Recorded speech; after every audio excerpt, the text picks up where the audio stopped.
찬미 예수님, 오늘 성모님께서 천사의 소식을 듣고 받아들이기 힘든 상황 속에서 그것을 받아들이는 모습을 보면서 저희 아버지가 몇 해 전 저에게 들려주셨던 일화가 떠올랐습니다. 아버지께서 할아버지, 할머니를 비롯한 가족들의 산소가 있는 마을 뒤편 선산에 가셨습니다. 아카시아 나무도 많이 자라고 무너진 언덕들을 정비해야겠다는 생각이 들었습니다. 그래서 포크레인 기사를 불러서 선산을 정비하기 시작했습니다. 그런데 선산 바로 아래에는 도시에서 귀농하여 새로 집을 지어 살고 있는 부부가 있었습니다. 갑자기 집 뒤로 포크레인이 들어와서 작업을 하니 깜짝 놀라서 이 부부는 아버지를 신고했습니다. 그리고 아버지는 벌금으로 200만 원을 내야 했습니다. 처음에 아버지는 내 땅에서 내가 공사하는데 왜 벌금을 내야 하는지 이해할 수 없었다고 합니다. 그리고 사실 시골에서 같은 마을 사람끼리 서로 신고한다는 것은 너무 야박한 행동이었습니다. 하지만 도시에서 온 사람은 그것에 관심이 없었고 혹시 자신의 집에 피해가 오지 않을까 걱정했던 것입니다. 그런데 아버지께서는 그때 이 성모님이라면 어떻게 하셨을까 하는 생각이 드셨다고 합니다. 받아들이기 힘든 상황 속에 순명하신 성모님처럼 아버지도 그들과 시비를 가리기 위해 다투지 않으시고 그저 억울한 마음을 억누르며 벌금을 고스란히 다 내셨다고 합니다. 근데 여기에서 반전이 일어납니다. 얼마 후 도시에서 귀농한 그 사람들이 아버지를 찾아왔습니다. 그리고 전후 사정을 잘 알지 못하고 무턱대고 신고한 것에 대해 미안하다고 사과를 하더랍니다.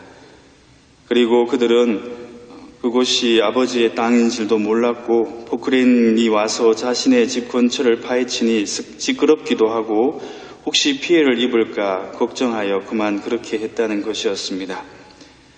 그 후에 그 부부는 아버지와 아버지의 어머니의 따뜻한 마음과 어진 인품에 감동하면서 서로 왕래가 잦아졌고 급기야 가톨릭 신자로 세례를 받게 되었습니다. 아버지 어머니는 그들의 대부 대모가 되어 주었습니다. 지금도 그들과 자주 만나고 좋은 것이 있으면 서로 나누며 가까운 이웃이 되었다고 합니다. 아버지는 그때 만약 내가 내 이익을 앞세워 그들과 싸웠다면 아마 평생 원수가 되었을지도 몰라. 하지만 받아들이기 힘든 상황을 참고 기다리니 오히려 하느님께서는 그 일을 통해서 더 큰 선물을 주신 것 같아 하시며 그때 일을 회고하셨습니다. 사랑하는 형제 자매 여러분, 이렇듯 우리의 생각과 우리의 알을 넘어서는 받아들이기 힘든 상황은 우리의 삶 속에서 끊임없이 일어나고 있습니다. 자식의 죽음과 병고, 불의의 사고, 그리고 마음의 병 등 우리는 갖가지 어려움에 직면하며 살아갑니다. 주님께 그 뜻을 묻지만 그분의 뜻을 도무지 헤아리기 힘든 상황도 느닷없이 찾아오는 것이 우리네 삶의 모습입니다. 하지만 우리를 넘어서는 상황들은 영적인 차원에서 더 큰 성장을 위한 아픔이기도 합니다. 더 큰 선으로 인도해 주시기 위한 과정이기도 하죠. 예수님께서 십자가 앞에서 네라는 순종이 우리에게 구원을 성취해 주셨듯이 말입니다. 그리고 오늘 복음에서 마리아가 돌에 맞아 죽을 각오를 하고 처녀 잉태를 받아들이며 네라고 한 그 순종이 새로운 구원의 역사를 위한 시작이 되었듯이 말입니다. 우리가 정녕 받아들이기 힘든 상황 속에서 예수님처럼 마리아처럼 그렇게 네라는 순종을 통해 주님의 뜻을 받아들이기 위해서는 무엇보다 그분께 대한 온전한 신뢰와 믿음, 그리고 자신의 비움을 통해 그분과 하나됨이 필요한 것 같습니다. 이러한 영적인 일치가 없을 때에는 제 뜻대로 마시고 아버지의 뜻대로 하소서, 혹은 주님의 종입니다. 말씀하신 대로 저에게 이루어지기를 바랍니다.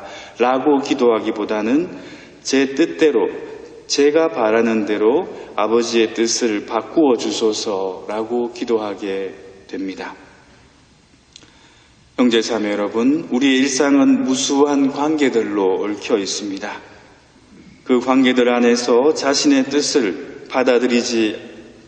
뜻이 받아들여지지 않는다고 힘겨워하는 사람이 있는가 하면 상처를 받아 자신이 만들어 놓은 감옥에 스스로를 가두고 살아가는 사람들도 있습니다. 그것은 하느님과의 관계에서도 비슷하게 나타나기도 합니다. 그렇다면 어떻게 하느님과 이웃 그리고 자기 자신을 받아들이고 그 안에서 하느님께서 주시고자 하는 참다운 사랑과 행복을 찾아갈 수 있을까요? 첫째로, 하느님께서 나를 있는 그대로 받아주신다는 것을 늘 기억해야 할 것입니다. 예수님께서는 더럽고 지저분하고 짐승들이 사는 마구간에서 태어나셨습니다. 그리고 이제 그렇게 마구간처럼 옹졸하고 이기적인 우리의 마음 안에서도 태어나시고자 하신다는 겁니다. 주님께서는 우리를 먼저 사랑하시고 제대로 살지 못하는 우리가 되돌아가고자 하면 항상 우리를 있는 그대로 받아주시는 분이라는 겁니다. 그분의 말씀과 가르침을 지키며 산다는 것이 당장은 손해가 오고 불편하다 할지라도 언젠가는 그분의 계획이 우리의 믿음을 통해 이루어질 거라는 믿음을 가질 때 우리는 주님이 주시는 행복 속으로 들어갈 수 있는 것입니다. 두 번째로, 하느님의 눈으로, 하느님의 마음으로 일상의 모든 사건과 사람들을 바라보는 것입니다. 받아들이기 힘든 사람과 사건을 하느님의 눈으로 바라보기 시작할 때 우리는 마음의 평화 가운데 살아갈 수 있습니다. 힘들게 하는 사람과 사건이 하느님께서 우리를 성장시켜 주시고 변화시켜 주시기 위한 성탄 선물임을 깨닫게 될 것입니다. 셋째로, 이렇게 하느님의 눈을 갖기 위해서 우리는 무엇보다도 기도해야 합니다. 기도할 때 우리는 하느님의 크신 마음과 계획을 배우게 됩니다. 기도하지 않는 영혼은 점점 그 영혼이 메말라가서 자기중심적으로 변하게 됩니다. 그래서 소소한 일들이 자기 뜻대로 이루어지지 않는다고 불평을 일삼게 되죠. 당신께서 직접 창조하시고 하나밖에 없는 유일무이한 너무도 소중한 나를 사랑으로 감싸주시는 그분 곁에 머물며 그분과 대화하고 그분과 친밀한 관계를 맺으며 기도하는 시간을 가질 때 우리는 날마다 새로운 성탄을 맞게 될 것입니다. 마지막으로, 마리아처럼 하느님의 뜻에 네라고 순종하기 위해서 일상에 주어진 삶과 이웃과 자기 자신에게 성실해야 할 것입니다. 진리를 찾고자 갈구하는 마음으로 주님께 믿음을 두고 하루하루 묵묵히 주어진 삶 속에 마주오는 모든 것들을 사랑으로 대하기 위해 정성을 다하는 삶을 살아갈 때 우리는 어느 날 찾아온 주님의 은총에 기쁜 마음으로 네라고 순종할 수 있을 것입니다. 2000년 전에 탄생하신 주님께서 예상하지도 못한 방법으로 우리에게 오셨던 것처럼 주님께서는 이제 우리의 마음 안에 태어나고자 하십니다. 우리는 마음의 문을 열고 마리아처럼 주님의 뜻을 받아들일 수 있도록 합시다. 얼룩진 우리의 마음을 정화하며 아기 예수님의 자리를 마련하도록 합시다. 우리의 정화는 바로 그분의 뜻과 하나 되기 위해 나의 뜻을 그분께 내어드리는 것입니다. 그럴 때 우리 역시 마리아처럼 받아들이기 힘든 상황이든 감사로운 상황이든 언제나 이렇게 고백할 수 있을 것입니다. 보십시오. 저는 주님의 종입니다. 말씀하신 대로 당신의 뜻이 제게 이루어지기를 바랍니다. 아멘.